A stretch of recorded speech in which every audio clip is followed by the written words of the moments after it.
ഹരേ രാമ രാമ രാമ ഹരേ ഹരേ, ഹരേ കൃഷ്ണ കൃഷ്ണ കൃഷ്ണ ഹരേ ഹരേ, ഹരേ രാമ രാമ രാമ ഹരേ ഹരേ, ഹരേ കൃഷ്ണ കൃഷ്ണ കൃഷ്ണ ഹരേ ഹരേ, ഹരേ രാമ രാമ രാമ ഹരേ ഹരേ. ജയ ശ്രീകൃഷ്ണ ചൈതന്യ പ്രഭു നിത്യാനന്ദ, ശ്രീ അദ്വൈത ഗദാധര ശ്രീവാസാദി ഗൗരഭക്തവൃന്ദ. ഹരേ കൃഷ്ണ മാതാജി, ഹരേ കൃഷ്ണ അനുത്തര മാതാജി, പ്രണാമ മാതാജി.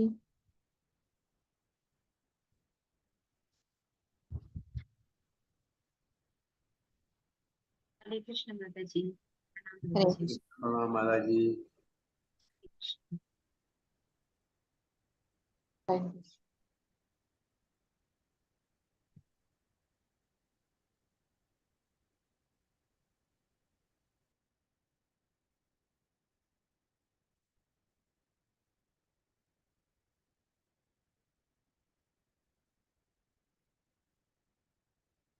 നമോ ഭഗവതേ വാസുദേവായ.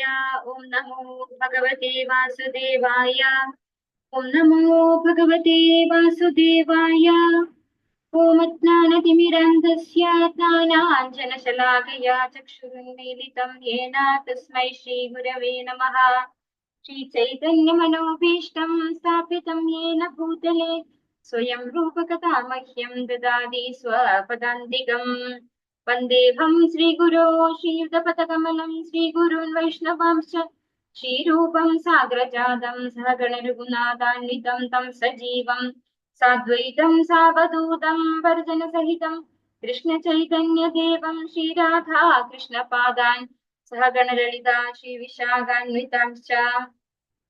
നമോ വിഷ്ണുപാദായ കൃഷ്ണപ്രേഷ്ഠായ ഭൂതലേ ശ്രീമതേ ഭക്തിവേദാന്ത സ്വാമിൻ ഇതി നാമിനേ. നമസ്തേ സാരസ്വതേ ദേവേ ഗൗരവാണി പ്രചാരിണേ നിർവിശേഷ ശൂന്യവാദി പാശ്ചാത്യ ദേശതാരിണേ. ഹേ കൃഷ്ണ കരുണാ സിന്ധു ദീനബന്ധു ജഗത്പദേ ഗോപേശ ഗോപികാ കാന്ത രാധാ കാന്ത നമോസ്തുതേ. തപ്ത കാഞ്ചന ഗൗരാംഗീ രാധേ വൃന്ദാവനേശ്വരി വൃഷഭാനുസുതേ ദേവി പ്രണമാമി ഹരിപ്രിയേ. ജയ ശ്രീകൃഷ്ണ ചൈതന്യ പ്രഭു നിത്യാനന്ദ ശ്രീ അദ്വൈത ഗദാധര ശ്രീവാസാദി ഗൗരഭക്തവൃന്ദ. ഹരേ കൃഷ്ണ കൃഷ്ണ കൃഷ്ണ ഹരേ ഹരേ, ഹരേ രാമ രാമ രാമ ഹരേ ഹരേ. ശ്രീ രാധാ ഗോവിന്ദ് മന്ദിർ ഇസ്കോൺ ബാംഗ്ലൂരിന്റെ 18 ദിവസത്തെ ഭഗവത്ഗീത ക്ലാസ്സിലേക്ക് എല്ലാ ഭക്തന്മാർക്കും സ്വാഗതം. ഹരേ കൃഷ്ണ. ഇന്ന് നമ്മള് നോക്കുന്ന അധ്യായം 9 അല്ലെ, രാജവിദ്യ രാജഗുഹ്യ യോഗം. അപ്പോ ഇത് തുടങ്ങുന്നതിന് മുമ്പ് നമ്മൾ കഴിഞ്ഞ ക്ലാസ്സില് പരമപദ പ്രാപ്തി അല്ലെ, അക്ഷര ബ്രഹ്മ യോഗ എന്ന അധ്യായത്തിൽ നമ്മൾ എന്തൊക്കെയാ നോക്കിയത്? ആരെങ്കിലും പറയോ എന്താണ് നമ്മൾ പഠിച്ചത് കഴിഞ്ഞ ക്ലാസ്സിൽ എന്നുള്ളത്? മനസ്സിലായ ആർക്കെങ്കിലും? വൺ ആഫ്റ്റർ വണ്ണോ ഏതെങ്കിലും കുറച്ച് കാര്യങ്ങളോ പറയാൻ പറ്റുന്ന ആരെങ്കിലും ഉണ്ടെങ്കിൽ പെട്ടെന്ന് വേണം. ഹരേ കൃഷ്ണ. നമ്മൾ എന്താ പഠിച്ചത്? ആദ്യം തന്നെ എന്താ പഠിച്ചത്? പറയുന്നുണ്ടോ ആരെങ്കിലും? ഹരേ കൃഷ്ണ മാതാജി. പറഞ്ഞോളൂ. ഹരേ കൃഷ്ണ മാതാജി, അതായത് നമ്മള് മരണസമയത്ത് എന്തിനെ കുറിച്ച് ചിന്തിച്ചാണോ മരിക്കുന്നത് അതനുസരിച്ചായിരിക്കും നമുക്ക് അടുത്ത ജന്മം കിട്ടുക. നമ്മൾ കൃഷ്ണാബോധത്തിൽ ഊന്നി ഹരേ കൃഷ്ണ മന്ത്രം ജപിച്ചുകൊണ്ടാണ് നമ്മള് പരിശീലിച്ച് അങ്ങനെയാണ് നമ്മൾ മരണസമയം ആവേണ്ടത് എന്നൊക്കെയാണ് എനിക്ക് മനസ്സിലായത്. മരണസമയത്ത് കൃഷ്ണാബോധം ഇല്ലാത്ത ഒരു വ്യക്തിയുടെ ഗതി എന്താ നമ്മൾ പഠിച്ചില്ലേ? അങ്ങനെ അല്ലാത്ത ഒരാള് ഇപ്പൊ വേറെ ഏതെങ്കിലും ദേവന്മാരെ വിചാരിച്ചിട്ടാണ് പോകുന്നതെങ്കിൽ ആ ദേവലോകത്തെത്തും. അതല്ല മറ്റെന്തെങ്കിലും ചിന്തിച്ചിട്ടാണെങ്കിൽ ഇപ്പൊ ഭരത രാജാവിന്റെ കഥ പറഞ്ഞ പോലെ അദ്ദേഹം ആൺകുട്ടിയെ ചിന്തിച്ച് മരിച്ചതുകൊണ്ട് പിന്നീട് അദ്ദേഹത്തിന് അങ്ങനെ ഒരു ജന്മം എടുക്കേണ്ടി വന്നു. അതെ, ശരിയാണ്. പിന്നെ വേറെന്ത് പഠിച്ചു നമ്മള്? ഭഗവാന്റെ ധാമത്തിൽ എത്തിക്കഴിഞ്ഞാൽ എന്താണ് സംഭവിക്കുക? അതീന്ദ്രിയ ആ ഒരു ഇതില് നമുക്ക് ഭഗവാന്റെ ധാമത്തിൽ അങ്ങനെ നമുക്ക് ആ ഇതിൽ ജീവിക്കാൻ സാധിക്കും. തിരിച്ചു വരണ്ട അല്ലെ? അതല്ലേ മെയിൻ ആയിട്ട്, നമുക്ക് തിരിച്ചു വരേണ്ട ആവശ്യമില്ല. ഈ ഭൗതിക ലോകത്തിനെ എങ്ങനെയാ വിശേഷിപ്പിക്കുന്നത് ഭഗവാൻ? ദുഃഖാലയം, അശാശ്വതം അല്ലെ? അശാശ്വതം. പിന്നെന്തൊക്കെ പഠിച്ചതിനകത്ത്?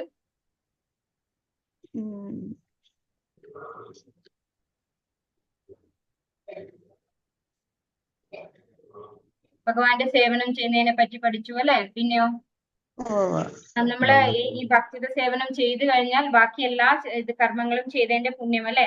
യജ്ഞം ചെയ്തത്, ദാനം ചെയ്തതിന്റെ ഒക്കെ പുണ്യം നമുക്ക് സ്വാഭാവികമായിട്ട് കിട്ടും എന്ന് പഠിച്ചു നമ്മൾ അല്ലെ? ഇനി നമുക്ക് രാജവിദ്യ രാജഗുഹ്യ യോഗം നോക്കാം. എന്താണ് ഈ അധ്യായം? ഈ അധ്യായത്തിന്റെ പ്രത്യേകത നമ്മൾ പറഞ്ഞു 7 മുതൽ 12 വരെയുള്ള അധ്യായം ഭക്തി യോഗ എന്നുള്ള കാറ്റഗറിയിലാണ് വരുന്നത്.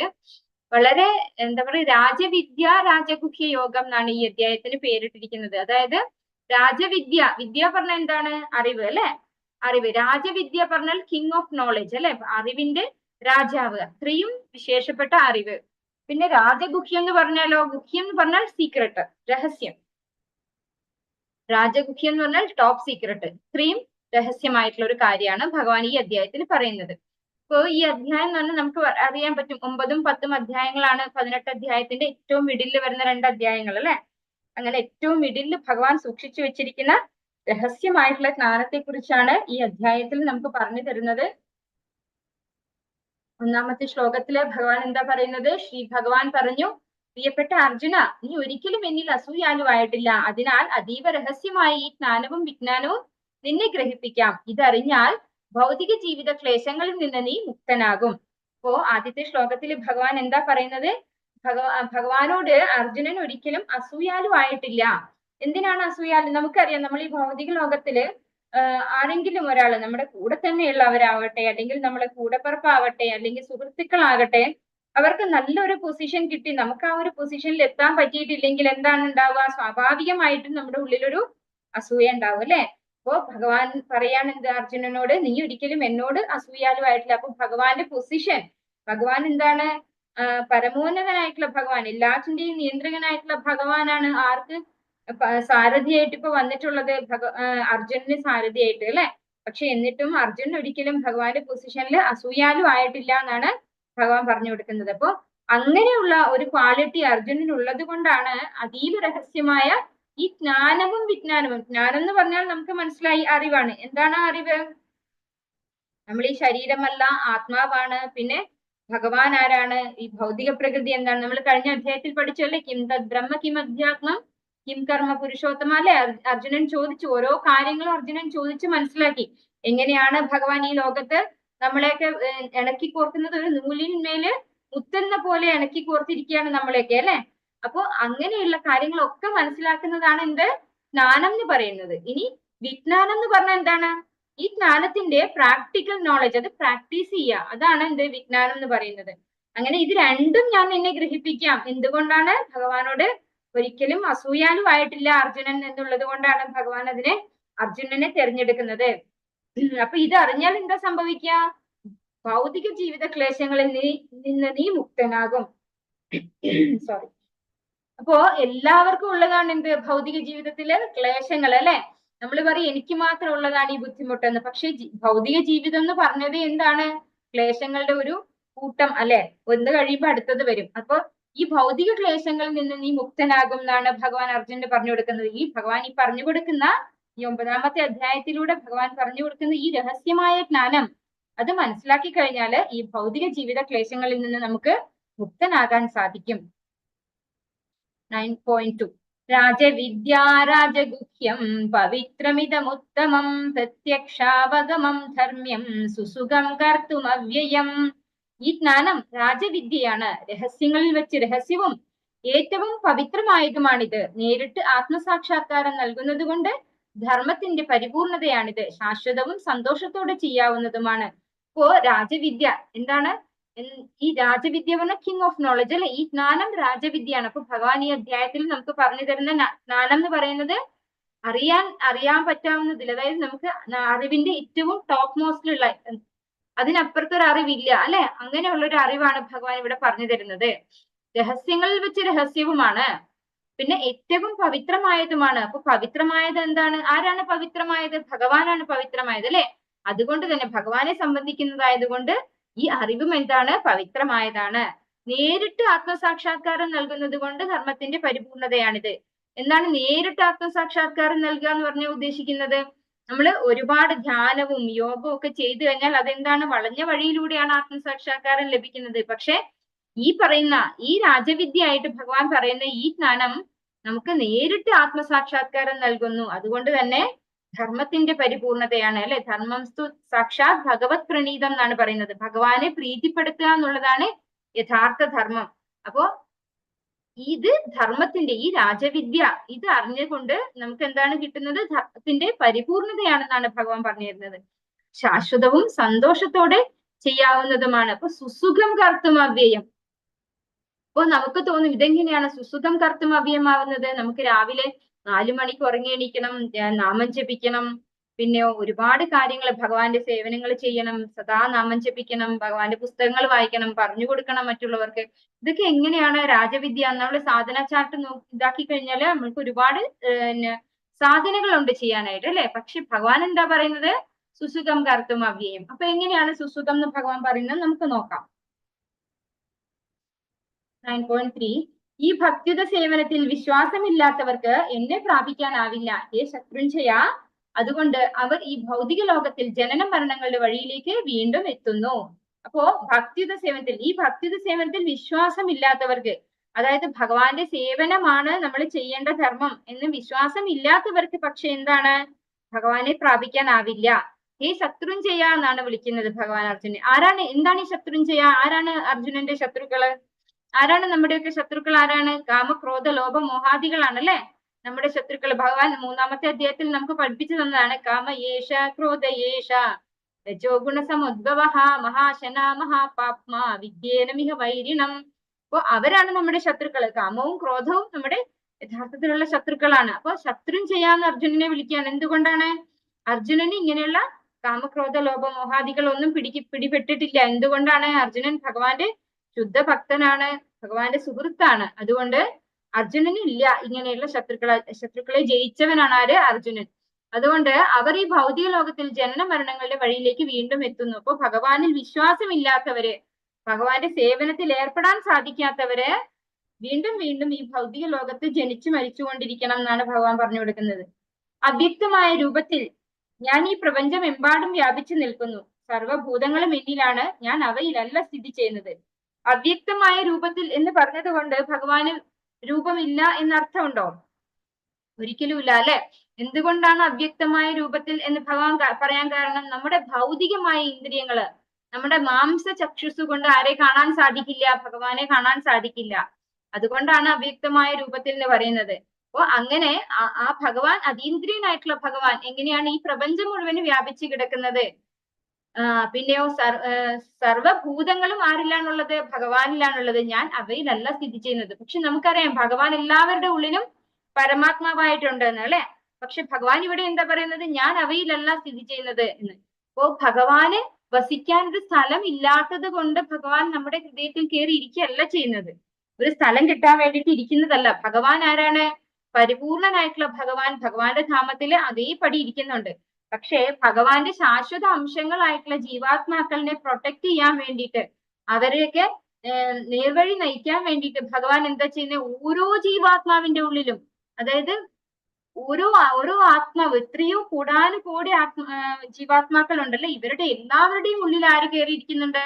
പരമാത്മാവായിട്ട് ഭഗവാൻ ഇരിക്കുന്നുണ്ട് അല്ലെ. അവരെയൊക്കെ നിയന്ത്രിക്കുന്നതും അവരെ നിയന്ത്രിക്കാതെ വിടുന്നതും ഭഗവാനാണ്. അതായത് അവർക്ക് ഭഗവാനാൽ നിയന്ത്രിക്കപ്പെടുന്നത് ഇഷ്ടമില്ലാത്തവരെ ഭഗവാൻ നിയന്ത്രിക്കില്ല. പക്ഷെ ഭഗവാൻ എന്തായിട്ടിരിക്കും?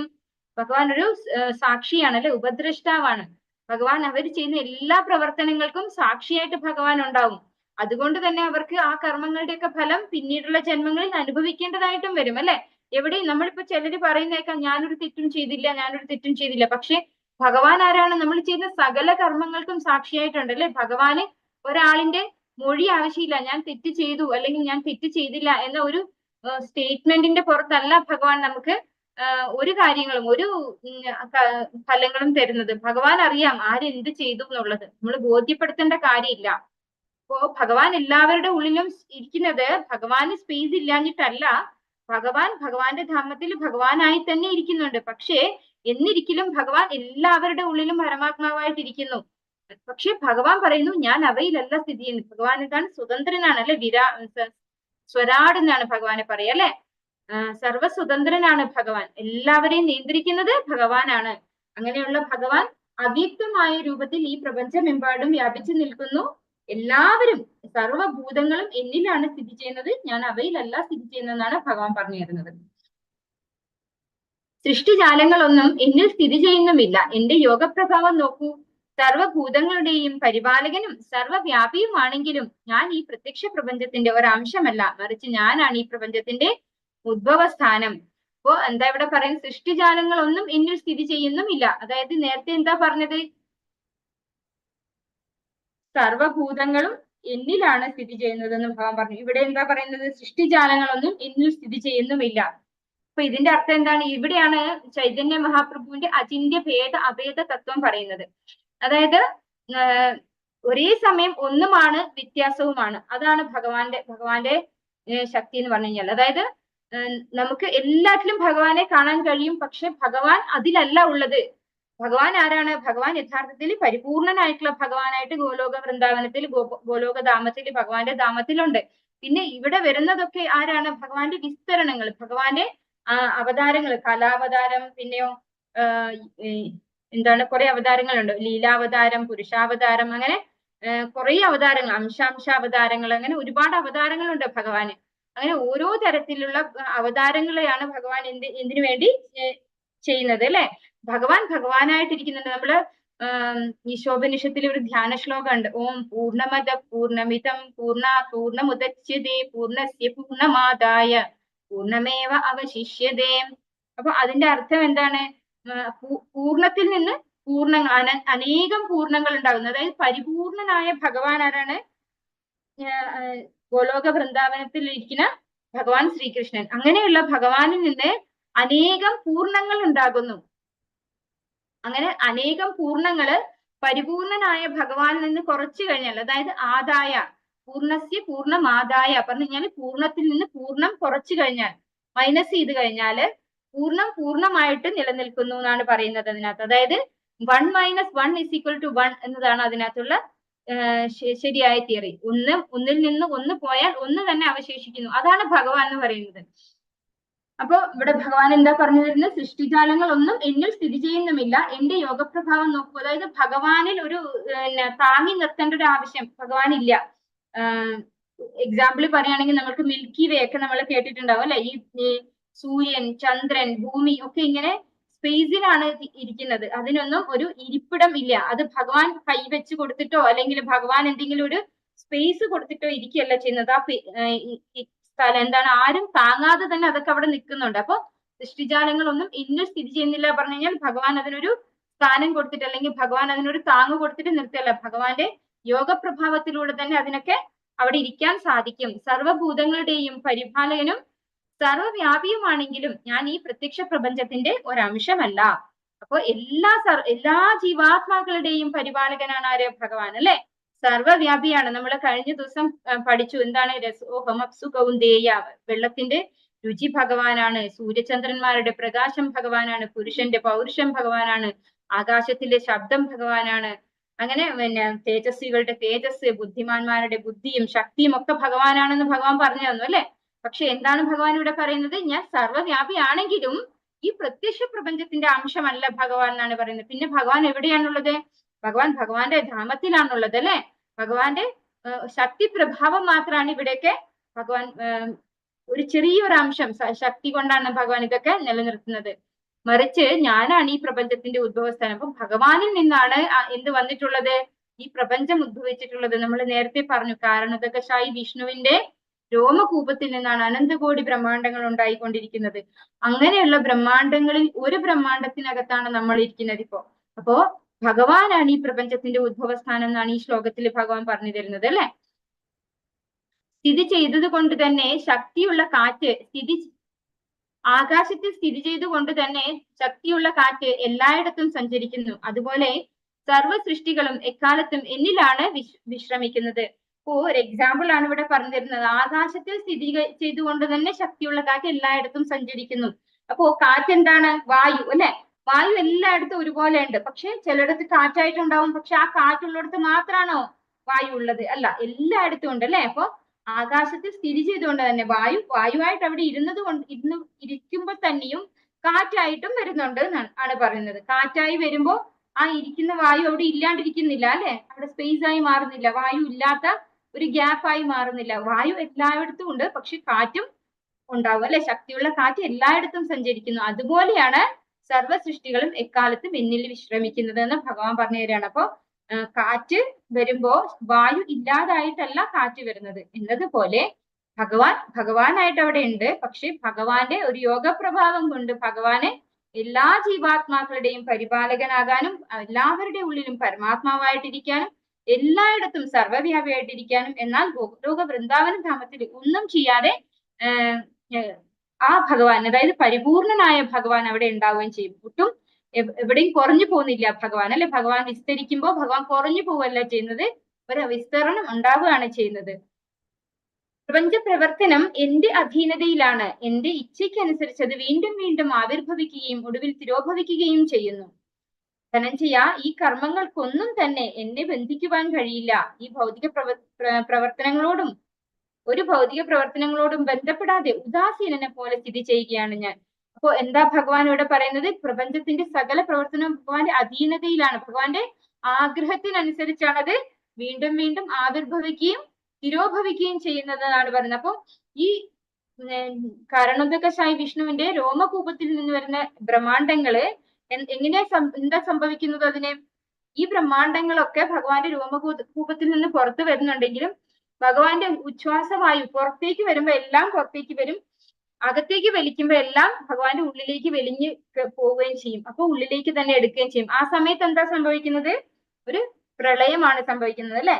അപ്പൊ ഇങ്ങനെ ഈ ഉച്ഛ്വാസം ചെയ്യുന്ന സമയം എന്ന് പറയുന്നത് ബ്രഹ്മാവിന്റെ ഒരു ആയുഷ്കാലമാണ്. അപ്പൊ ബ്രഹ്മാവിന്റെ ആയുഷ്കാലം കഴിയുമ്പോഴാണ്, അതായത് ആയുസ് തീരുമ്പോഴാണ് ഒരു വലിയ പ്രളയം ഉണ്ടാവുന്നത്. ആ സമയത്ത് എല്ലാം ഭഗവാന്റെ ഉള്ളിലേക്ക് തന്നെ തിരിച്ചു പോവുകയാണ് ചെയ്യുന്നത്. അപ്പൊ ഭഗവാന്റെ ഇച്ഛയ്ക്കനുസരിച്ചാണ് ഇതൊക്കെ ആവിർഭവിക്കുകയും തിരോഭവിക്കുകയും ചെയ്യുന്നതെന്ന് പറയുന്നത് അല്ലെ.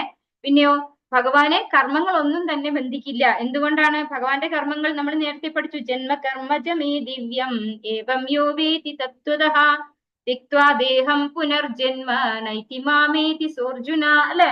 അപ്പൊ ഭഗവാന്റെ കർമ്മങ്ങൾ എന്താണ്? ദിവ്യമാണ്. അതിന് ഭഗവാനെ ബന്ധിക്കാൻ സാധിക്കില്ല. ഭഗവാൻ ഈ ഭൗതിക ലോകത്തിലുള്ള ആളല്ല. ഭൗതിക ലോകത്ത് മാത്രമാണ് എന്തുള്ളത്? ഈ കർമ്മബന്ധനം ഉള്ളത് അല്ലെ. ഭഗവാൻ എവിടെയുള്ള ആളാണ്? ഗോലോക വൃന്ദാവനത്തിലുള്ള ആളാണ് അല്ലെ. ഭഗവാന്റെ പരമമായ ധാമമാണത്. അപ്പൊ അങ്ങനെയുള്ള ഭഗവാനെ ഒരു കർമ്മങ്ങൾക്കും ബന്ധിക്കുവാൻ സാധിക്കില്ല. ഒരു ഭൗതിക പ്രവർത്തനങ്ങളോടും ബന്ധപ്പെടാതെ ഉദാസീനനെ പോലെ സ്ഥിതി ചെയ്യുകയാണ് ഞാൻ. അത് ഉദാസീനൻ എന്ന് പറഞ്ഞാൽ നമുക്കറിയാം. എന്താണ് ഉദാസീനൻ എന്ന് പറഞ്ഞാല്?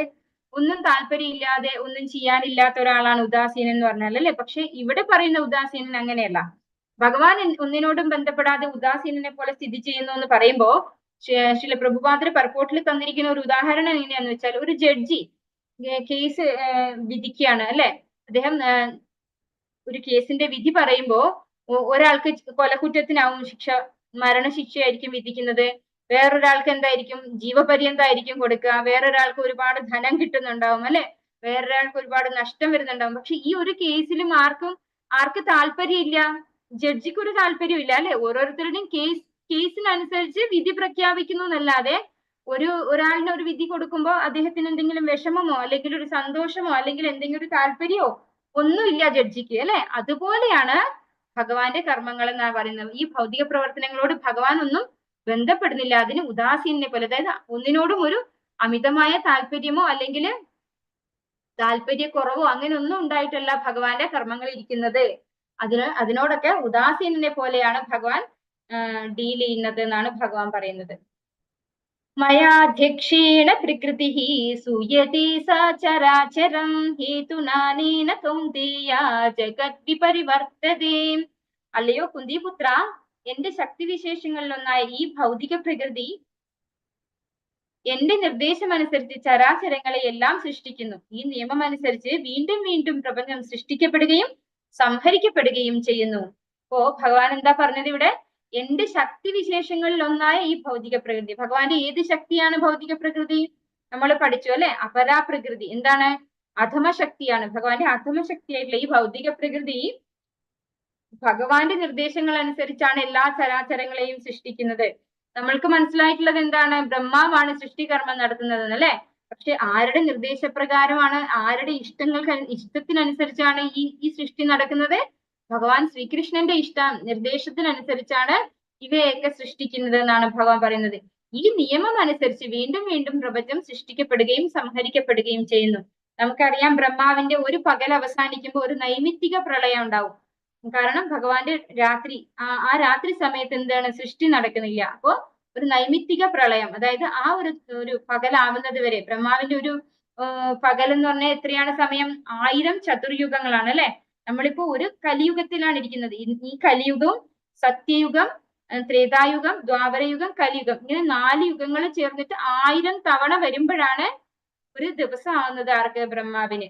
ആ ഒരു ദിവസം അവസാനിച്ച് രാത്രിയിലേക്ക് വരുമ്പോ ഒരു നൈമിത്തിക പ്രളയം ഉണ്ടാകുന്നു. പിന്നെ ഒരു പ്രളയം വരുന്നത് എപ്പോഴാണ്? ഒരു ശാശ്വതമായ, അതായത് എല്ലാം ഭഗവാനിലേക്ക് എത്തുന്നത് എപ്പോഴാണ്? ബ്രഹ്മാവിന്റെ ആയുസ് അവസാനിക്കുമ്പോൾ. എല്ലാ ദിവസവും രാത്രിയാവുമ്പോ, ബ്രഹ്മാവിന്റെ രാത്രിയാവുമ്പോ ഒരു പ്രളയം നടക്കുന്നുണ്ട്. അപ്പോ ഇവിടെ പറയുന്നത് എന്താണ്? ഈ പ്രപഞ്ചം സൃഷ്ടിക്കപ്പെടുന്നതും സംഹരിക്കപ്പെടുന്നതും ഈ ഭൗതിക പ്രകൃതിയെ ഭഗവാൻ കൊടുത്തിട്ടുള്ള ആ നിയമം അനുസരിച്ചാണ് വീണ്ടും വീണ്ടും സൃഷ്ടിക്കുകയും സംഹരിക്കുകയും ചെയ്യുന്നതെന്ന് ഭഗവാനോട് പറഞ്ഞു തരാണ്. അപജാനന്തി മാമൂഢാ മാനുഷീം തനുമാശ്രിതം പരം ഭാവമജാനന്ദോ മമ ഭൂതമഹേശ്വരം. മനുഷ്യരൂപത്തിൽ അവതരിക്കുന്ന എന്നെ മൂഢന്മാർ നിന്ദിക്കുന്നു. എല്ലാറ്റിനും ഈശ്വരനായ എന്റെ അതീന്ദ്രിയ സ്വഭാവം അവർക്ക് അറിഞ്ഞുകൂടാ. അപ്പോ ഇതൊരു വിശേഷാൽ ശ്ലോകാണ്. 9ാമത്തെ അധ്യായത്തിലെ 11ാമത്തെ ശ്ലോകം. അപ്പോൾ നമുക്ക് എല്ലാവരോടും പറഞ്ഞു കൊടുക്കാൻ പറ്റുന്ന ഒരു ശ്ലോകമാണ്. പലരും നമ്മളോട് ഭഗവാനെ കുറിച്ച് പറയുമ്പോ അങ്ങനെയല്ല, ഇങ്ങനെയാണ്, ഭഗവാൻ അങ്ങനെ രൂപമില്ല എന്നൊക്കെ നമ്മളോട് തർക്കിക്കും അല്ലെ? അപ്പൊ ഭഗവാൻ ഇവിടെ എന്താ പറയുന്നത്? മനുഷ്യരൂപത്തിൽ അവതരിക്കുന്ന എന്നെ മൂഢന്മാർ നിന്ദിക്കുന്നു. എല്ലാറ്റിനും ഈശ്വരനായ എന്റെ അതീന്ദ്രിയ സ്വഭാവം അവർക്ക് അറിഞ്ഞുകൂടാ. അപ്പോ ഭഗവാൻ ഒരു മനുഷ്യരൂപത്തിൽ വരുമ്പോ അവർ വിചാരിക്കുന്നു നമ്മളെ പോലെ ഒരു മനുഷ്യനാണ് ഭഗവാനും. ഭഗവാനും ജനിക്കുന്നു, ഭഗവാനും മരിക്കുന്നു. ഭഗവാന്റെ എന്താണ്, ചിലരൊക്കെ പറയുന്നത് കേൾക്കാം, ഭഗവാൻ ജനിച്ചത് ജയിലിലാണ്. അപ്പോ ഭഗവാനും എല്ലാ ബുദ്ധിമുട്ടും അനുഭവിച്ചിട്ടാണ് വന്നത്. പക്ഷെ ഭഗവാൻ എങ്ങനെയാണ് വരുന്നത്? ആത്മമായ, സംഭവാമി ആത്മമായാണ് അല്ലെ? ഭഗവാൻ എങ്ങനെയാണോ വരണം തോന്നുന്നത് അങ്ങനെയാണ് വരുന്നത്. അല്ലാണ്ട് ഭഗവാനെ ഒരു പ്രശ്നങ്ങളും ബാധിക്കുന്നില്ല. ഭഗവാന്റെ സ്വന്തം ആന്തരിക ശക്തി കൊണ്ട് വരികയാണ്, ഇവിടെ അവതരിക്കുകയാണ് ചെയ്യുന്നത്. ഏത് സ്ഥലത്ത് ഏത് രൂപത്തിൽ വന്നാലും, നമുക്കറിയാം ആമയുടെ രൂപത്തിൽ അല്ലെ, ആമയുടെ രൂപത്തിൽ വന്നു, വരാഹ രൂപത്തിൽ വന്നു, ഇങ്ങനെ പല പല അവതാരം ഭഗവാൻ എടുത്തിട്ടുണ്ട്. ഇതിലൊക്കെ ഭഗവാൻ എന്തെങ്കിലും ബാധിക്കുന്നുണ്ടോ? ഒന്നുമില്ല അല്ലെ? അപ്പൊ അതുപോലെ ഭഗവാൻ മനുഷ്യരൂപത്തിലും വന്നു, പല രൂപത്തിൽ ഭഗവാൻ വന്നിട്ടുണ്ട്. നരസിംഹമായിട്ട് വന്നിട്ടുണ്ട്. അതൊന്നും ഭഗവാൻ എവിടെയെങ്കിലും വൈരൂപ്യമാണെന്ന് ആരെങ്കിലും പറയും? നമ്മളൊരു നരസിംഹ രൂപത്തിലാണെങ്കിൽ എന്തായിരിക്കും എന്ന് ആലോചിച്ച് നോക്കും. അപ്പൊ ഭഗവാന്റെ അവതാരം എന്ന് പറയുന്നത് അങ്ങനെയാണ്. അതായത് ഭഗവാന്റെ ഇഷ്ടപ്രകാരം നടക്കുന്ന അവതാരമാണ്. അത് മനുഷ്യരൂപത്തിൽ വരുമ്പോ എല്ലാവരും മനുഷ്യൻ എന്ന് പറഞ്ഞ് നിന്ദിക്കുന്നു എന്നാണ് ഭഗവാൻ പറയുന്നത്. എല്ലാറ്റിന്റെയും ഈശ്വരനായ എന്റെ അതീന്ദ്രിയ സ്വഭാവം അവർക്ക് അറിഞ്ഞുകൂടാ. അപ്പോ ഈ മൂഢരായിട്ടുള്ള മനുഷ്യർക്ക് ഭഗവാന്റെ ഈ അതീന്ദ്രിയ സ്വഭാവം, അതീന്ദ്രിയനാണ് ഭഗവാന്റെ ശരീരം എന്ന് പറയുന്നത് സത്ത് ചിത്ത് ആനന്ദമാണെന്ന് അറിവില്ലാത്തത് കൊണ്ടാണ് അവര് ഭഗവാനെ ഒരു സാധാരണ മനുഷ്യനായിട്ട് കണക്കാക്കുന്നത് എന്ന് ഭഗവാൻ പറഞ്ഞു തരാണ് നമുക്ക്. മോഘകർമാണോ മൂഖജ്ഞാനാവിചേതസഃ രാക്ഷസീമാസുരീം ചൈവ പ്രകൃതിം മോഹിനീം ശ്രിതാഃ. ഇങ്ങനെ മോഹിതരായവർ ആസുരങ്ങളും നിരീശ്വരവാദപരങ്ങളുമായ ആശയങ്ങളാൽ ആകൃഷ്ടരാകുന്നു. ആ വ്യാമോഹാവസ്ഥയിൽ മുക്തിയെക്കുറിച്ചുള്ള പ്രതീക്ഷകളും ഫലോദിഷ്ട കർമ്മങ്ങളും ജ്ഞാനാർജനവും എല്ലാം പാഴായി പോകും. അപ്പോ ഈ ഭഗവാനെ ഒരു മനുഷ്യനായിട്ട് കണക്കാക്കുന്നവരാണ് അല്ലെ ഇങ്ങനെ മോഹിതരായവര് ആസുരങ്ങളും നിരീശ്വരവാദപരങ്ങളുമായ ആശയങ്ങളാൽ ആകൃഷ്ടരാകുന്നു എന്നാണ് പറയുന്നത്. അവർക്ക് ഭഗവാനെ കുറിച്ച് അറിയാൻ സാധിക്കില്ല. അവര് ആസുരികമായിട്ടുള്ള കാര്യങ്ങളിലും പിന്നെ നിരീശ്വരവാദം, ഭഗവാൻ ഇല്ല, നമ്മൾ മാത്രമേ ഉള്ളൂ അല്ലെ, ഈ ഭൗതിക പ്രകൃതി മാത്രമേ ഉള്ളൂ, അതാണ് എല്ലാം സൃഷ്ടിക്കുന്നത്. ഇവിടെ എന്താണ് ഇവിടെയുള്ള ഓരോ മാറ്റർ ഇങ്ങനെ എന്താ പറയാ, നമ്മൾ ഈ സയൻസിലൊക്കെ ഇപ്പൊ പറയുന്നുണ്ടല്ലോ എങ്ങനെയാണ് ജീവൻ ഉണ്ടായത്, കുറെ കാലം ഒരു മാറ്റർ ഒരു ഇത് ഇങ്ങനെ ഇരിക്കുമ്പോ ഒരു ദിവസം ജീവൻ ഉണ്ടായി എന്നൊക്കെയാണ് ആര് പറയുന്നത്? ഡാർവിന്റെ പരിണാമ സിദ്ധാന്തമൊക്കെ നമുക്കറിയാലോ. അപ്പൊ അങ്ങനെയൊക്കെ ചിന്തിക്കുന്നത് ആരാണ്? നിരീശ്വരവാദികളായിട്ടുള്ള ആളുകളാണ്. അങ്ങനെയുള്ള ആശയങ്ങളാൽ അവര് ആകൃഷ്ടരാകുന്നു എന്നാണ് പറയുന്നത്. ആ വ്യാമോഹാവസ്ഥയിൽ മുക്തിയെക്കുറിച്ചുള്ള പ്രതീക്ഷകളും ഫലോദിഷ്ട കർമ്മങ്ങളും ജ്ഞാനാർജനവും എല്ലാം പാഴായി പോകും. അപ്പോ നമ്മൾ മുക്തിയെ കുറിച്ച് ചിന്തിക്കും അല്ലെ, അപ്പൊ അതിനുവേണ്ടി എന്തെങ്കിലുമൊക്കെ ചെയ്യും. പക്ഷെ ഈ ഭഗവാനിൽ വിശ്വാസമില്ലാത്തവരുടെ ഈ പ്രവൃത്തികളൊക്കെ എന്താണ്, വെറും ഒരു സമയം പാഴാക്കൽ മാത്രമായി പോകും എന്നാണ് പറയുന്നത്. അങ്ങനെ എന്തൊക്കെ കർമ്മങ്ങൾ അവർ ചെയ്തിട്ടുണ്ടോ അതൊക്കെ പാഴായി പോകും. ഫലോദിഷ്ട കർമ്മങ്ങളും ജ്ഞാനാർജനവും ഒക്കെ പാഴായി പോകുന്നു. ഭഗവാനെ കുറിച്ച് അറിയാൻ സാധിക്കാതെ ഭഗവാൻ ഒരു സാധാരണ മനുഷ്യനാണെന്ന് കരുതി ജീവിക്കുന്നവരുടെ അവസ്ഥയാണത്. മഹാത്മാനസ്തു മാം പാർത്ഥ ദേവീം പ്രകൃതിമാശ്രിതാഃ ഭജന്ത്യനന്യ മനസോ ജ്ഞാത്വാ ഭൂതാദിമവ്യയം. അല്ലയോ പാർത്ഥ, വ്യാമോഹം ബാധിക്കാത്ത വിശിഷ്ടാത്മാക്കൾ ദൈവിക പ്രകൃതിയാൽ സുരക്ഷിതരാണ്. സർവഭൂതങ്ങൾക്കും ആദി കാരണവും അവ്യയനുമായ പരമപുരുഷനാണ് ഞാനെന്നറിഞ്ഞുകൊണ്ട് അവർ എപ്പോഴും ഭക്തിപൂർവം എന്റെ സേവനത്തിൽ മുഴുകുന്നു. അപ്പോ ഭഗവാൻ എന്താ പറയുന്നത്, വ്യാമോഹം ബാധിക്കാത്ത വിശിഷ്ടാത്മാക്കൾ അതാരാണ്? ഭഗവാന്റെ ശുദ്ധ ഭക്തന്മാർ അല്ലെ, ഭഗവാനിൽ വിശ്വാസമുള്ള, ഭഗവാന്റെ അവതാരത്തെ കുറിച്ച് മനസ്സിലാക്കിയിട്ടുള്ള, ഭഗവാന്റെ കർമ്മങ്ങള് അതെന്താണ്, ദിവ്യമാണ് കർമ്മങ്ങള്, അതൊരിക്കലും ഭഗവാനെ ബന്ധിക്കില്ല എന്ന് മനസ്സിലാക്കിയിട്ടുള്ള ആളുകള് ആരാണ്? അവര് വിശിഷ്ടാത്മാക്കളാണ്. അവരെ ആരാണ് സംരക്ഷിക്കുന്നത്? ദൈവിക പ്രകൃതിയാണ് സംരക്ഷിക്കുന്നത്, ഈ ഭൗതിക പ്രകൃതിയല്ല അല്ലെ. ഈ ഭൗതിക പ്രകൃതിയല്ല അവരെ സംരക്ഷിക്കുന്നത്, ഭഗവാന്റെ ദൈവികമായിട്ടുള്ള പ്രകൃതിയാണ് അവരെ സംരക്ഷിക്കുന്നത്. സർവഭൂതങ്ങൾക്കും ആദി കാരണവും അവ്യയനുമായ പരമപുരുഷനാണ് ഞാൻ എന്നറിഞ്ഞുകൊണ്ടവർ എപ്പോഴും ഭക്തിപൂർവ്വം എന്റെ സേവനത്തിൽ മുഴുകുന്നു. അപ്പോ ഭഗവാനാണ് എല്ലാറ്റിന്റെയും കാരണം അല്ലെ, ആദി കാരണം, വെറും കാരണമല്ല, ആദി കാരണം ഭഗവാനാണ്. അവ്യയനാണ് ഭഗവാൻ. അവ്യയം എന്ന് പറഞ്ഞാൽ എന്താണ്? നാശമില്ലാത്തത് അല്ലെ, വ്യയമില്ലാത്തത്. അവ്യയനായ ഭഗവാൻ പരമ ദിവ്യോത്തമ പുരുഷനാണെന്ന് ഭഗവാൻ അറിഞ്ഞുകൊണ്ട് ഭഗവാന്റെ സേവനത്തിൽ മുഴുകുന്ന അവരാണ് എന്ത്? വ്യാമോഹം ബാധിക്കാത്ത വിശിഷ്ടാത്മാക്കൾ. അങ്ങനെയുള്ളവരെ ആര് സംരക്ഷിക്കുന്നു എന്നാണ് പറയുന്നത്? ഭഗവാന്റെ തന്നെ ദൈവിക പ്രകൃതി സംരക്ഷിക്കുന്നു എന്നാണ് ഇവിടെ ഭഗവാൻ പറഞ്ഞു തരുന്നത്. ഇവിടെ നമുക്ക് മാധവേന്ദ്രപുരീനെ ചിത്രത്തിൽ കാണാൻ സാധിക്കും. മാധവേന്ദ്രപുരി നമ്മുടെ ചൈതന്യ മഹാപ്രഭുവിന്റെ ഗുരുവായിട്ടുള്ള ഈശ്വരപുരിയുടെയും ഗുരുവാണ്.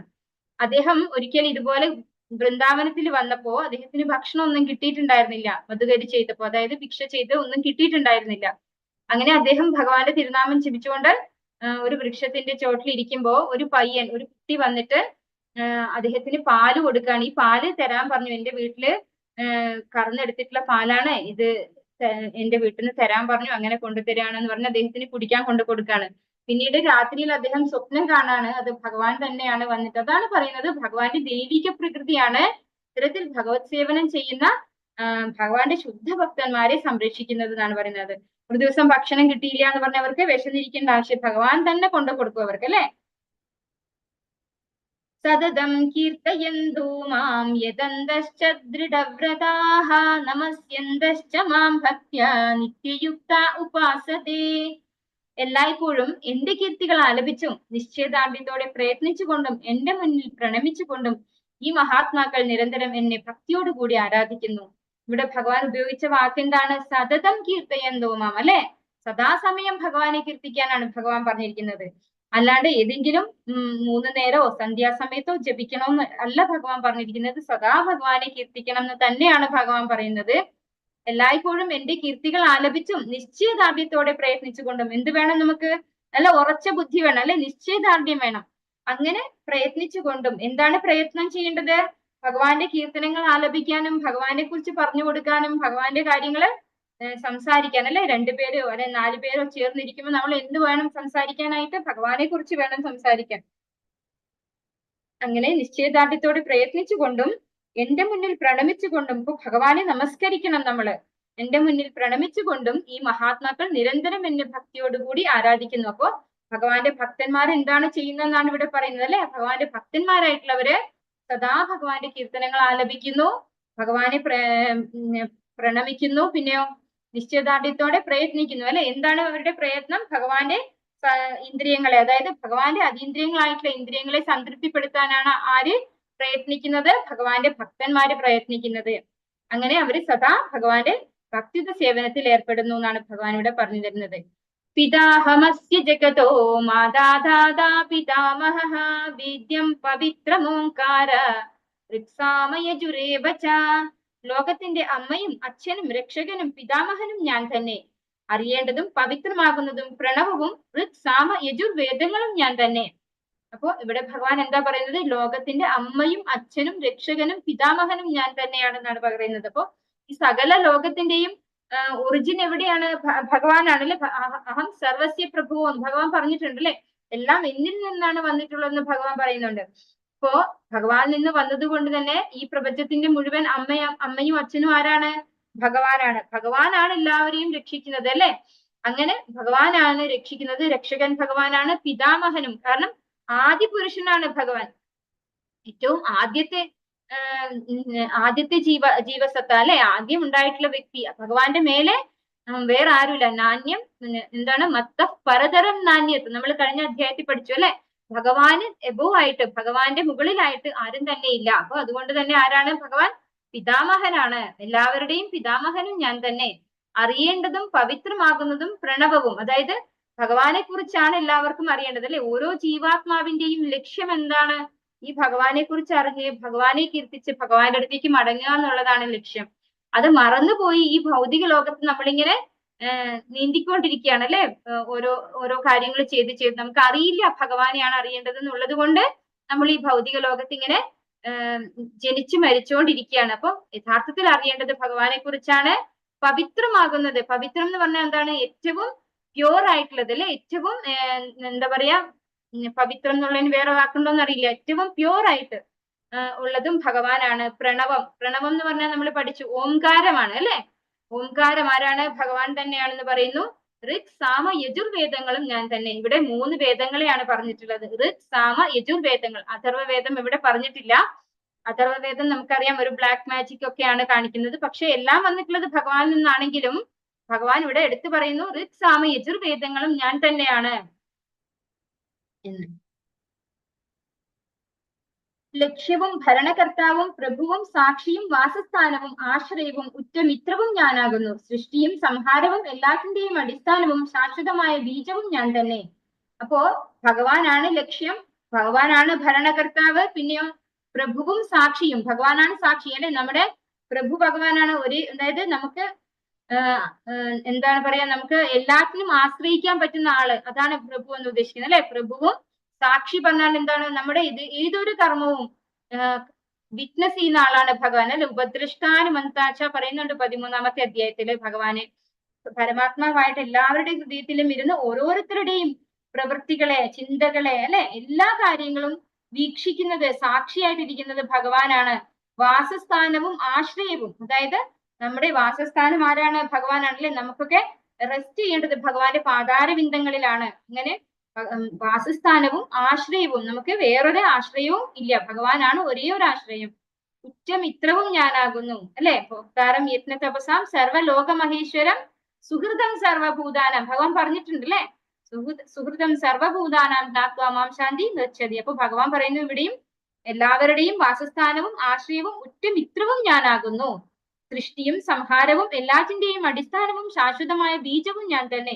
അപ്പൊ ഭഗവാൻ തന്നെയാണ് സൃഷ്ടി നടത്തുന്നത്. ബ്രഹ്മാവ് എന്താണ്? ഒരു ഇൻസ്ട്രുമെന്റ് ആണ് അല്ലെ. ഒരു ഡ്യൂട്ടി ഏൽപ്പിച്ചിരിക്കുന്നു. അദ്ദേഹം ഏൽപ്പിച്ചതിന് പ്രകാരം ചെയ്യുന്നു മാത്രം. പക്ഷെ ആ ചെയ്യാനുള്ള ബുദ്ധി കൊടുക്കുന്നതും അതിനുള്ള കഴിവും അറിവും ഒക്കെ കൊടുക്കുന്നത് ആരാണ്? ഭഗവാനാണ് അല്ലെ. ഭഗവാന്റെ ഇഷ്ടപ്രകാരം, ഭഗവാന്റെ ഇച്ഛപ്രകാരമാണ് എല്ലാ സൃഷ്ടിയും നടക്കുന്നത്, അതുപോലെ സംഹാരവും നടക്കുന്നത്. പിന്നെ എല്ലാത്തിന്റെയും അടിസ്ഥാനവും ശാശ്വതമായ ബീജവും ഞാനാണ്. അതുകൊണ്ട് തന്നെ നമുക്ക് പറയാം നമ്മുടെ യഥാർത്ഥത്തിലുള്ള പിതാവ് ആരാണ്? ഭഗവാൻ തന്നെയാണ്. ശാശ്വതമായ ബീജവും ഞാൻ തന്നെയാണെന്ന് ഭഗവാൻ പറയുന്നു. അല്ലയോ അർജുന, ഞാൻ ഊർജം പ്രദാനം നൽകുന്നു. മഴ പെയ്യിക്കുന്നതും നിർത്തുന്നതും ഞാൻ തന്നെ. ഞാനാണ് അമൃതവും മൃത്യുവും ആത്മാവും ജഡവസ്തുവും എന്നിലാണ്. അപ്പൊ എല്ലാം ഭഗവാനാണെന്ന് ഭഗവാൻ പറയാം അല്ലെ. ഞാനാണ് ഊർജം പ്രദാനം ചെയ്യുന്നത്. അതായത് സൂര്യനിൽ നിന്നാണ് നമുക്ക് ഊർജം കിട്ടുന്നത് അല്ലെ. പക്ഷെ ആ സൂര്യനിൽ ആ ഊർജം നിക്ഷേപിച്ചിരിക്കുന്നത് ആരാണ്? ഭഗവാനാണ്. അതുകൊണ്ടാണ് സൂര്യൻ അത് നമുക്ക് തരാൻ സാധിക്കുന്നത്. മഴ പെയ്യിക്കുന്നതും നിർത്തുന്നതും ഞാൻ തന്നെ. മഴയുടെ ഭഗവാൻ ആരാണ്? ദേവേന്ദ്രനാണ് അല്ലെ. പക്ഷെ ഭഗവാൻ ഇവിടെ പറയുന്നു മഴ പെയ്യിക്കുന്നതും നിർത്തുന്നതും ഞാൻ തന്നെ. അപ്പോ ഈ മഴ എങ്ങനെ പെയ്യിക്കണം എന്നുള്ള ആ ഒരു അറിവ് അത് ദേവേന്ദ്രന് പകർന്നു കൊടുത്തിരിക്കുന്നത് ഭഗവാനിൽ നിന്നാണ് അല്ലെ. ഭഗവാന്റെ കാരുണ്യം ഉണ്ടെങ്കിൽ മാത്രമേ ദേവേന്ദ്രൻ അത് ചെയ്യാൻ സാധിക്കുള്ളൂ. ഭഗവാൻ അത് നിർത്തിക്കഴിഞ്ഞാൽ എന്താണ്? ദേവേന്ദ്രന് ചെയ്യാൻ സാധിക്കില്ല അല്ലെ. അപ്പോ അൾട്ടിമേറ്റ്ലി എല്ലാം ചെയ്യുന്നത് ആരാണ്? ഭഗവാനാണ്. എന്നാൽ ഭഗവാനാണെങ്കിലോ ഒന്നും ചെയ്യുന്നുമില്ല അല്ലെ.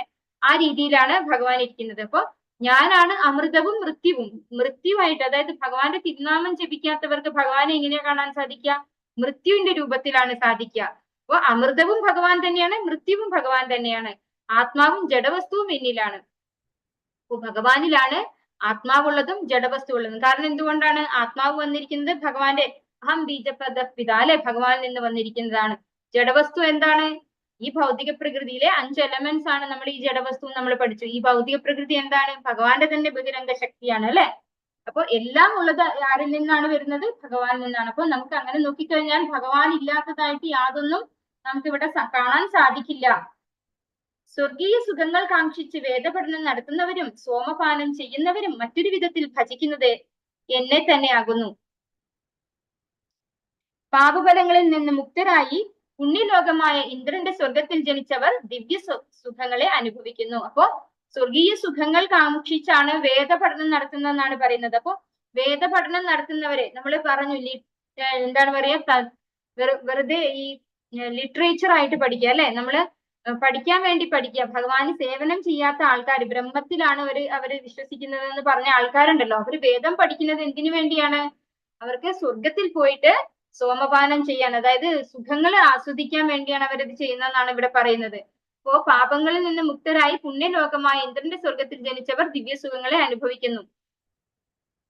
ഈ വേദപഠനം നടത്തുന്നവര് സ്വർഗത്തിൽ വരെ എത്തുള്ളൂ എന്നാണ് ഭഗവാൻ പറയുന്നത്. ഇങ്ങനെ സ്വർഗീയങ്ങളായ ഇന്ദ്രിയ സുഖങ്ങൾ ഒട്ടേറെ അനുഭവിച്ച് തങ്ങൾ ചെയ്ത പുണ്യകർമ്മങ്ങളുടെ ഫലമെല്ലാം നഷ്ടപ്പെടുമ്പോൾ അവർ ഈ നശ്വരമായ ഭൂമിയിലേക്ക് തിരിച്ചു വരുന്നു.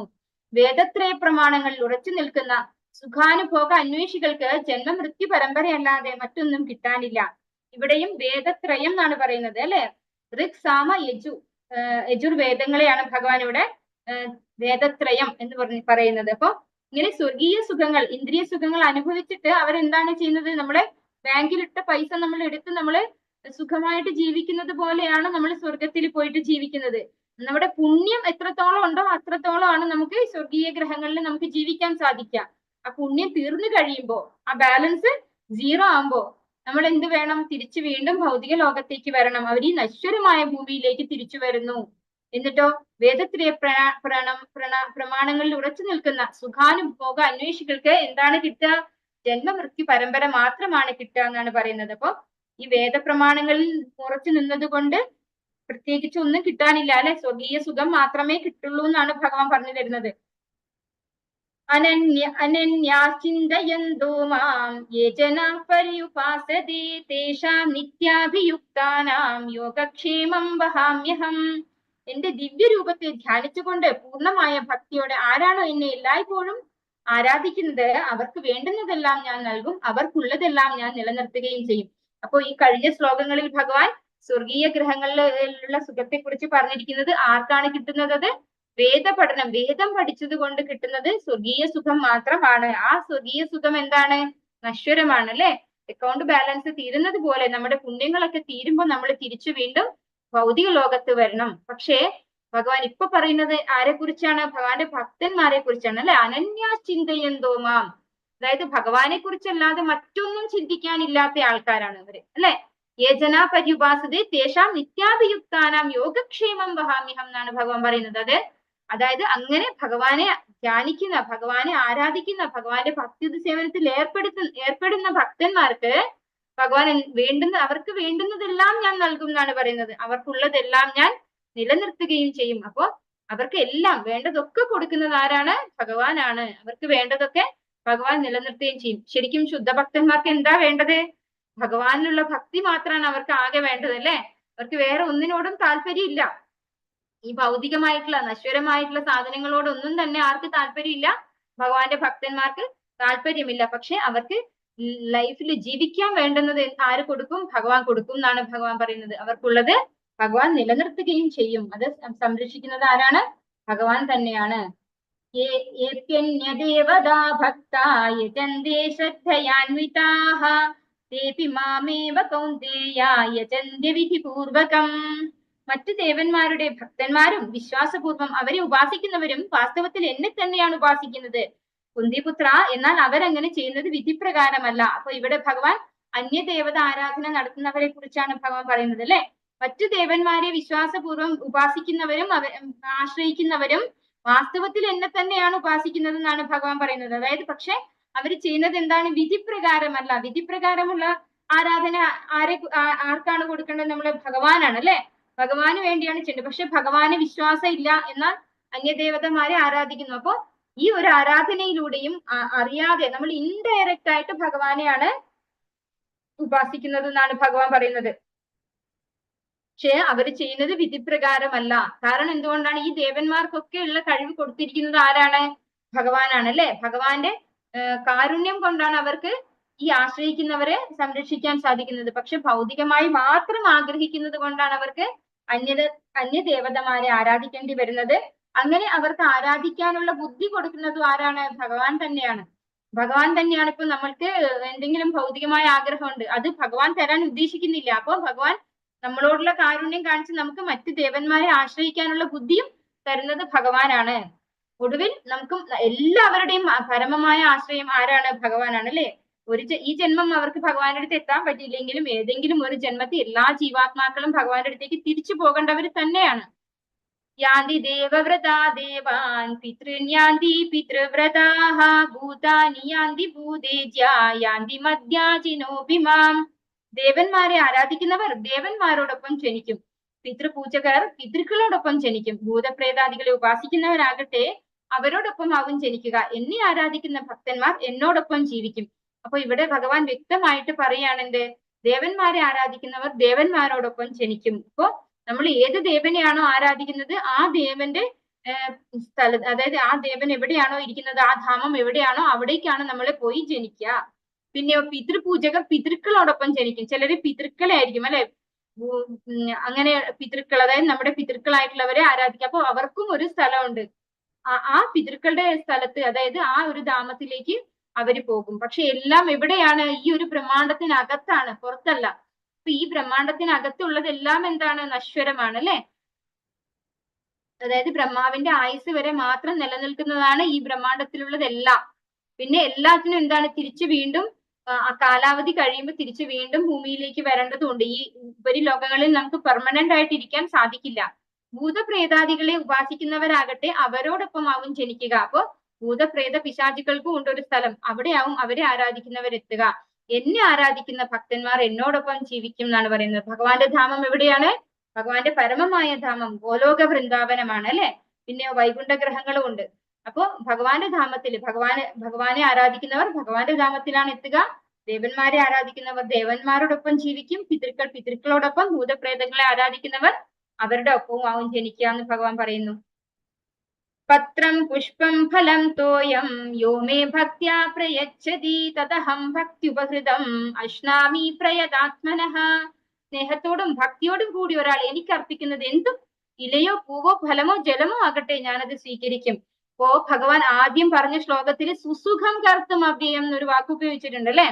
നമ്മൾ പറഞ്ഞു അത് എങ്ങനെയാണ് ഈ സുസുഖം കർത്തും അവ്യയം എന്ന് ഭഗവാൻ പറയുന്നതെന്ന് നമുക്ക് നോക്കാമെന്ന് പറഞ്ഞിട്ടുണ്ട്. അപ്പൊ ഇവിടെയാണ് ആ ഒരു കാര്യം ഇരിക്കുന്നത്. എങ്ങനെയാണ് സുസുഖം കർത്തും അവ്യയം ആവുന്നത് നോക്കാം നമുക്ക്. അതായത് ഭഗവാൻ ഇവിടെ എന്താ പറയുന്നത്? സ്നേഹത്തോടും ഭക്തിയോടും കൂടി ഒരാൾ എനിക്ക് അർപ്പിക്കുന്നത് എന്തും, ഇലയോ പൂവോ ഫലമോ ജലമോ ആകട്ടെ, ഞാനത് സ്വീകരിക്കും എന്നാണ് ഭഗവാൻ പറയുന്നത്. അപ്പൊ ഒരു ദരിദ്രനായിട്ടുള്ള ഒരാളിന്റെ അടുത്ത് പോലും എന്തുണ്ടാവും? ഈ പറഞ്ഞ 4 കാര്യങ്ങളും ഉണ്ടാവും അല്ലെ? എല്ലാ പറഞ്ഞ ഒരു തുളസിച്ചെടി നമുക്കറിയാം, നമ്മൾ നട്ടുപിടിപ്പിച്ചിട്ടില്ലെങ്കിൽ പോലും നമ്മൾ ഓവുചാലിന്റെ അടുത്ത് പോലും തുളസിച്ചെടി പിടിച്ചു വരുന്നതാണ്. ചിലരൊന്നും തീരെ ശ്രദ്ധിക്കാതെയും ഇവിടെ ഉണ്ടാവുന്നുണ്ട്, തുളസിച്ചെടി ഉണ്ടാവുന്നുണ്ട് അല്ലെ? ഭഗവാൻ ഇല എന്ന് ഉദ്ദേശിക്കുന്നത് തുളസിച്ചെടി, തുളസിയുടെ ഒരു ഇലയാണ് ഉദ്ദേശിക്കുന്നത്. പിന്നെയോ പൂവോ, നമുക്ക് ഭഗവാന് വേണ്ടിയിട്ട് പൂക്കൾ അർപ്പിക്കാം അല്ലെ?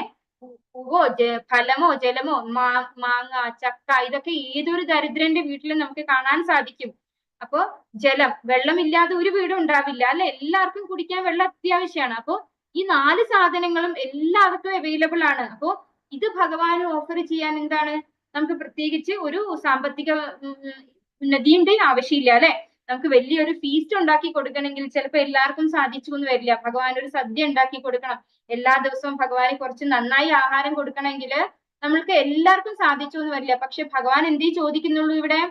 സ്നേഹത്തോടും ഭക്തിയോടും കൂടി. അതാണ് ഭഗവാൻ ഇമ്പോർട്ടന്റ് ആയിട്ടുള്ള കാര്യം.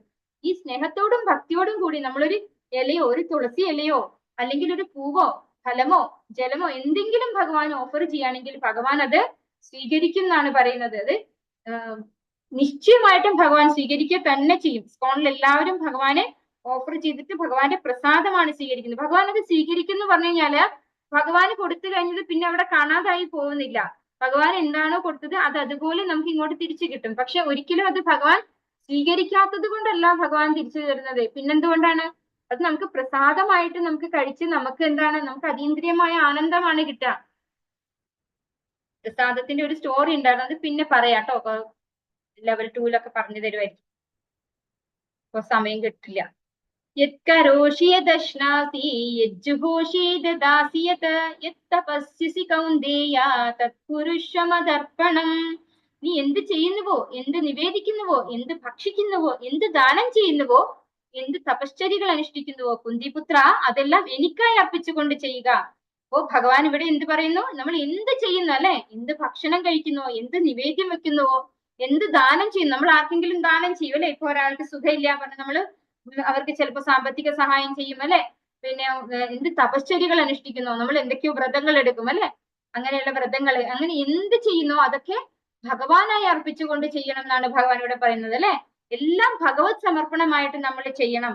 അതുകൊണ്ടാണ് പറയുന്നത് കരോഷി ദക്ഷിണാസി ജുഹോഷി ദദാസി. നമ്മൾ എന്ത് ദാനം ചെയ്യുന്നതാവട്ടെ അതെല്ലാം ഭഗവത് സംബന്ധിച്ച് ആവണമെന്നില്ല. എന്നാലും അത് നമ്മള് ഭഗവാന് സമർപ്പിച്ചുകൊണ്ട് ചെയ്യണം. ഒരു വ്യക്തിക്ക് സുഖമില്ല, നമ്മൾ അയാൾക്ക് പൈസ കൊടുക്കാണ്, അപ്പൊ നമ്മളത് എങ്ങനെയാണ് ഭഗവാന് സമർപ്പിച്ചുകൊണ്ട് ചെയ്യാ? ഇത് ഭഗവാൻ ആ വ്യക്തിക്ക് കൊടുക്കാൻ വേണ്ടി എന്റെ കയ്യിൽ ഏൽപ്പിച്ചതാണ് എന്നുള്ളൊരു ഭാവത്തോടു കൂടി വേണം നമ്മള് ആ പണം ദാനം ചെയ്യാനായിട്ട്. അങ്ങനെ ആവുമ്പോഴാണ് നമുക്ക് ഭഗവത് സമർപ്പണമായിട്ട് ചെയ്യാൻ സാധിക്കുക. അതുപോലെ എന്ത് വ്രതങ്ങൾ, ഏത് വ്രതങ്ങളാവട്ടെ എല്ലാം ഭഗവാന് സമർപ്പിച്ചുകൊണ്ട് നമ്മൾ ചെയ്യാന്നാണ് ഭഗവാൻ പറഞ്ഞു തരുന്നത്. സമോഹം സർവഭൂതേഷു നമേദേശോസ്തി ന പ്രിയഃ യേ ഭജന്തി തു മാം ഭക്ത്യാ മയി തേഷു ചാപ്യഹം. എനിക്ക് ആരോടും അസൂയയില്ല, പക്ഷപാതവുമില്ല, എല്ലാറ്റിനോടും സമഭാവനയാണ് എനിക്കുള്ളത്. പക്ഷേ ഭക്തി പുരസ്സരം ആരാണോ എന്നെ സേവിക്കുന്നത് അയാൾ എന്റെ സുഹൃത്തും ഞാൻ അയാളുടെ സുഹൃത്തുമാണ്, അവൻ എന്നിൽ അധിവസിക്കുന്നു. അപ്പൊ ഭഗവാൻ ഇവിടെ പറയുന്നത് എന്താണ്? എനിക്ക് ആരോടും അസൂയയില്ല, പക്ഷപാതവുമില്ല. അതായത് ഭഗവാൻ ആരോടും പാർഷ്യാലിറ്റി ഇല്ല അല്ലെ. ഭഗവാൻ ഒരാളോട് അധികം ഇഷ്ടം അല്ലെങ്കിൽ ഒരാളോട് ഇഷ്ടക്കേട്, ഒരാളോട് അസൂയ, ഇതൊന്നും തന്നെ ഇല്ല. എന്തുകൊണ്ടാണ്? ഇതിന്റെ ഒന്നും ആവശ്യമില്ല. എല്ലാം ഭഗവാനിൽ നിന്ന് വന്നിട്ടുള്ളതാണ് അല്ലെ. ഭഗവാന്റെ അംശമാണ് നമ്മള്. ഭഗവാൻ ആരോടും ഈ പറയുന്ന ഒന്നിന്റെയും അസൂയയുടെയോ പക്ഷപാതത്തിന്റെയോ ആവശ്യമില്ല. എല്ലാത്തിനോടും സമഭാവനയാണ് എനിക്കുള്ളത് എന്ന് ഭഗവാൻ പറയുന്നു. പക്ഷേ ഭഗവാൻ എന്താ പറയുന്നത്? ഭക്തി പുരസ്സരം എന്നെ ആരാണോ സേവിക്കുന്നത് അയാൾ എന്റെ സുഹൃത്തും ഞാൻ അയാളുടെ സുഹൃത്തുമാണ്, അവൻ എന്നിൽ അധിവസിക്കുന്നു. ഇതിന് നമ്മളൊരു എക്സാമ്പിൾ പറയുകയാണെങ്കിൽ, ഇപ്പൊ ഒരു അമ്മ ഒരു കുട്ടീനെ സംരക്ഷിക്കുന്നു അല്ലെ. അമ്മയ്ക്ക് ആ കുട്ടീനോട് ഒരു വാത്സല്യം കൂടുതൽ ഉണ്ടാവും. പക്ഷെ അതിന്റെ അർത്ഥം അമ്മയ്ക്ക് ഈ ലോകത്തുള്ള മറ്റെല്ലാ കുട്ടികളോടും അസൂയയും ഇഷ്ടക്കേടും ഉണ്ടെന്നാണോ? ഒരിക്കലും അല്ല അല്ലെ. ആ അമ്മയെ ഏൽപ്പിച്ച ആ ജോലി എന്ന പോലെ, അതായത് ആ അമ്മയോട് കൂടുതൽ ആ കുട്ടിക്ക് അടുപ്പമുണ്ട്, ആ കുട്ടി ആ അമ്മയെ ആശ്രയിച്ചാണ് ജീവിക്കുന്നത്. അങ്ങനെ ഉണ്ടാകുമ്പോ ആ കുട്ടിയോട് എന്താണ്, അമ്മക്ക് കൂടുതൽ വാത്സല്യം കാണിക്കും. എന്നതുപോലെ ഭഗവാനെ ആശ്രയിക്കുകയും ഭഗവാന്റെ ഭക്തിയുത സേവനം ചെയ്യുകയും ചെയ്യുന്ന ആളിനോട് ഭഗവാൻ ഒരു പ്രത്യേക താല്പര്യമുണ്ട്. ഭഗവാൻ അയാളുടെ സുഹൃത്തും അയാൾ ഭഗവാന്റെ സുഹൃത്തുമാണെന്നാണ് ഭഗവാൻ പറയുന്നത്. അത് നമുക്ക് ഒരു അമ്മയും കുട്ടിയും തമ്മിലുള്ള ഒരു റിലേഷൻ പോലെയാണ്. കാരണം ഭഗവാൻ തന്നെ പറഞ്ഞു, ഞാൻ എല്ലാവരുടെയും അമ്മയുമാണ്, അച്ഛനുമാണ്, സംരക്ഷകനാണ് പറഞ്ഞു നേരത്തെ അല്ലെ. അപ്പൊ ആ ഒരു വാത്സല്യം ഭഗവാന്റെ ഭക്തന്മാരോട് കാണിക്കുന്നുണ്ട്. അഭിചേത് സുദുരാചാരോ ഭജതേ മാമനന്യഭാഗ് സാധുരേവ സമന്തവ്യഃ സമ്യക് വ്യവസിതോ ഹി സഹ. ഒരാൾ അത്യന്തം ഹീനമായൊരു ദുഷ്കർമ്മം ചെയ്താൽ പോലും ഭക്തിപൂർവം ഭഗവത് സേവനത്തിൽ ഏർപ്പെടുന്ന പക്ഷം അയാളെ സാധു എന്ന് കരുതണം. കാരണം തന്റെ ദൃഢവിശ്വാസത്തിൽ അദ്ദേഹം ശരിയായി വർത്തിക്കുന്നു. ഇവിടെ എന്താണ് പറയുന്നത്? ഇത് ഒരിക്കലും ഒരു നെഗറ്റീവായിട്ട് തോന്നരുത് കേട്ടോ. ഭഗവാൻ പറയുന്നതിനൊക്കെ കൃത്യമായ കാര്യമുണ്ട്. അതായത് ഒരു വ്യക്തി ഭഗവാന്റെ ഹീനമായ ദുഷ്കർമ്മം ചെയ്താൽ പോലും ഭക്തിപൂർവം ഭഗവത് സേവനത്തിൽ ഏർപ്പെട്ടാൽ അദ്ദേഹത്തെ സാധു എന്ന് കരുതണം എന്നാണ് പറയുന്നത്. അതുകൊണ്ട് നമ്മൾ ഭഗവാന്റെ നാമം ജപിച്ചുകൊണ്ട് തെറ്റ് ചെയ്യാം എന്നൊരു എക്സ്ക്യൂസ് അല്ല ഇവിടെ തരുന്നത്. ഭഗവാന്റെ ഭക്തനായിട്ടുള്ള ഒരാൾക്ക് ഒരു അബദ്ധം പറ്റിയ അല്ലെങ്കിൽ അദ്ദേഹത്തിന് മുമ്പായിട്ട്, അതായത് ഭക്തി സേവനം ചെയ്യുന്നതിന് മുമ്പേ അദ്ദേഹം ഒരു ക്രൂരകൃത്യങ്ങളിലൊക്കെ ഏർപ്പെട്ടിട്ടുള്ള ഒരു വ്യക്തി ആയതുകൊണ്ട് അയാൾക്ക് ഒരിക്കലും ഭക്തനാവാനുള്ള യോഗ്യത ഇല്ല എന്ന് ആര് പറയുന്നില്ല? ഭഗവാൻ പറയുന്നില്ല അല്ലെ. നമ്മളെല്ലാവരും തെറ്റ് ചെയ്യുന്നവരാണ്. ഭഗവാനെ കുറിച്ച് അറിയുന്നത് വരെ നമ്മളൊക്കെ നമ്മുടെ സ്വാർത്ഥമായിട്ടുള്ള കാര്യങ്ങൾ മാത്രമേ ചെയ്യുന്നുള്ളൂ. അപ്പോ ഭഗവാനെ കുറിച്ച് മനസ്സിലാക്കി കഴിഞ്ഞ് ആ തെറ്റ് തിരുത്തി ഭഗവാന്റെ സേവനത്തിൽ ഏർപ്പെടാൻ അവർക്ക് സാധിക്കുമെങ്കിൽ അയാളെ സാധു എന്ന് തന്നെ കരുതണം. കാരണം എന്തുകൊണ്ടാണ്? തന്റെ ദൃഢവിശ്വാസത്തിൽ അദ്ദേഹം ശരിയായി വർത്തിക്കുന്നു. അപ്പോ ആ വ്യക്തിക്ക് ബോധ്യപ്പെട്ടിട്ടുണ്ട് ഭഗവാനെ ആശ്രയിക്കുകയും ഭഗവാന്റെ നാമം ജപിക്കുകയാണ് നമ്മുടെ യഥാർത്ഥ ജോലി എന്ന് ബോധ്യപ്പെട്ടിട്ടുണ്ട്. അപ്പൊ അതിനു മുമ്പായിട്ട് ആ വ്യക്തി എന്ത് കർമ്മം ചെയ്തിട്ടുണ്ടെങ്കിലും ആരതിനെ ക്ഷമിക്കാൻ തയ്യാറാണ്, ഭഗവാൻ ക്ഷമിക്കാൻ തയ്യാറാണെങ്കിൽ അദ്ദേഹത്തിനെ ഒരിക്കലും ഒരു മോശം വ്യക്തിയായിട്ട് കാണേണ്ട കാര്യമില്ല. അദ്ദേഹത്തെ സാധു എന്ന് തന്നെ കരുതണം എന്ന് പറയുന്നു. ഇവിടെ നമുക്ക് പിക്ചറിൽ കാണുന്നത് ജഗായ് മഥായിമാരാണ്. ചൈതന്യ മഹാപ്രഭുവിന്റെ ലീലയിലുള്ളവരാണ് ഇവര്. വളരെ മോശം പ്രവർത്തികൾ ചെയ്തുകൊണ്ടിരുന്നിട്ടുള്ള ആളുകളായിരുന്നു. ഇവരെയാണ് ചൈതന്യ മഹാപ്രഭു ഹരേ കൃഷ്ണ മഹാമന്ത്രം കൊടുത്ത് ഭക്തന്മാരാക്കി മാറ്റിയിട്ടുള്ളത്. തുടക്കത്തില് ഇവരെ നിത്യാനന്ദ പ്രഭുവിനെ ആക്രമിക്കുകയുണ്ടായി. അപ്പോ ചൈതന്യ മഹാപ്രഭു അവരെ കൊല്ലാൻ പോയപ്പോ നിത്യാനന്ദ പ്രഭു പറഞ്ഞത്, നമ്മുടെ ചൈതന്യ മഹാപ്രഭുവിന്റെ അവതാരം എന്ന് പറയുന്നത് ദുഷ്ടന്മാരെ നിഗ്രഹിക്കാനുള്ളതല്ല, കാരുണ്യം കാണിക്കാനുള്ള കാരുണ്യ അവതാരാണ്. അതുകൊണ്ട് അവർക്ക് ഭക്തി കൊടുക്കുകയാണ് ചെയ്തത്. അങ്ങനെ അവര് ഭക്തന്മാരായി മാറുകയാണ് ഉണ്ടായിട്ടുള്ളത്.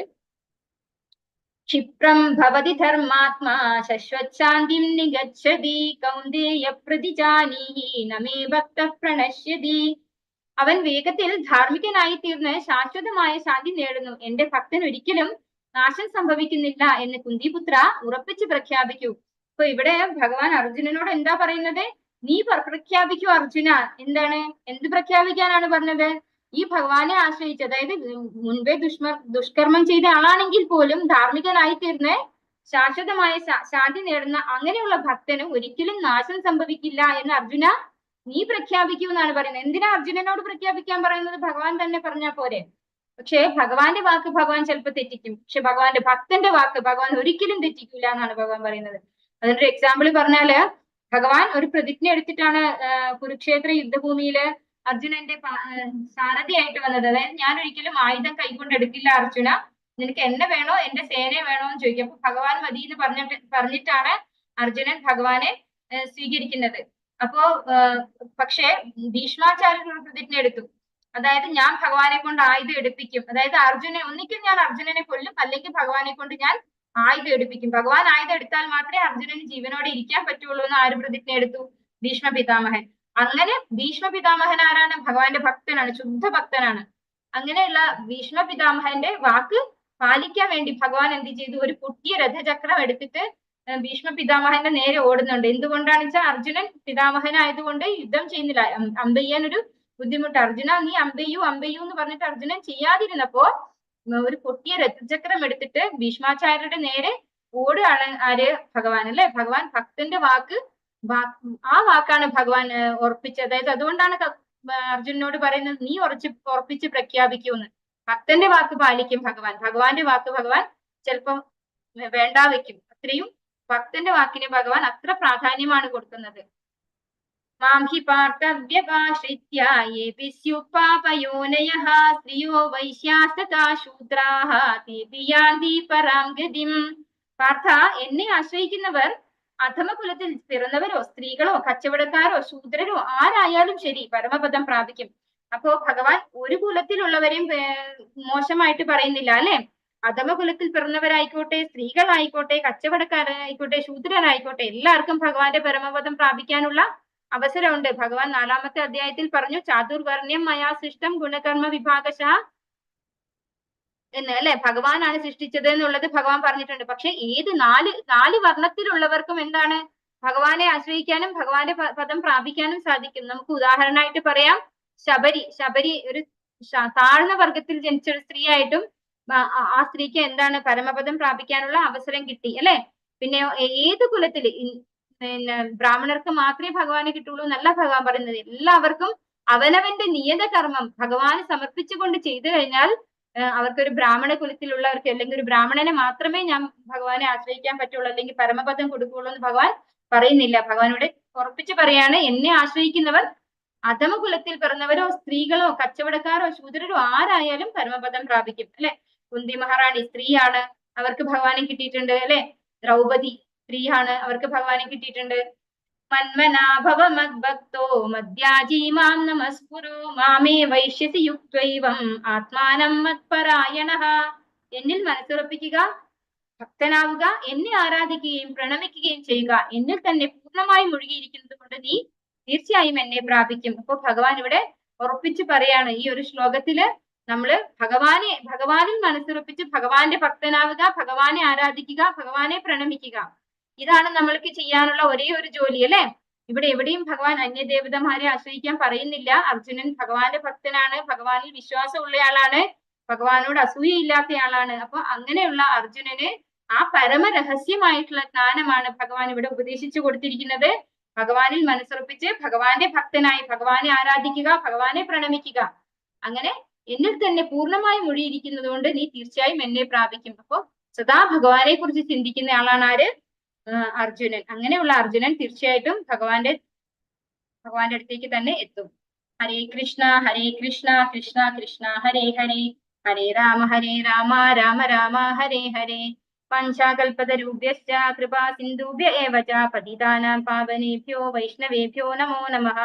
अनंत कोटि वैष्णव वृंद की जय, शिल प्रभुपाद की जय, गुरु महाराज की जय, निताई गौर प्रेमानंदे, हरि हरि बोल. हरे कृष्णा.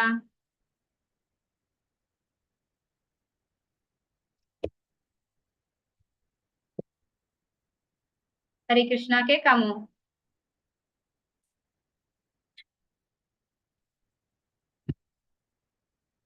हरे कृष्णा. എനിക്കൊരു സംശയം ചോദിക്കണം.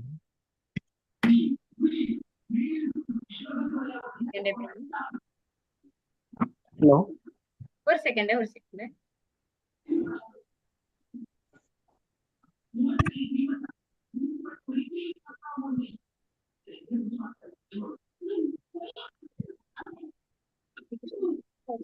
ലൈവ് ഓഫ് ആക്കും, എനിക്ക് സ്റ്റക്ക് ആയി പോയി.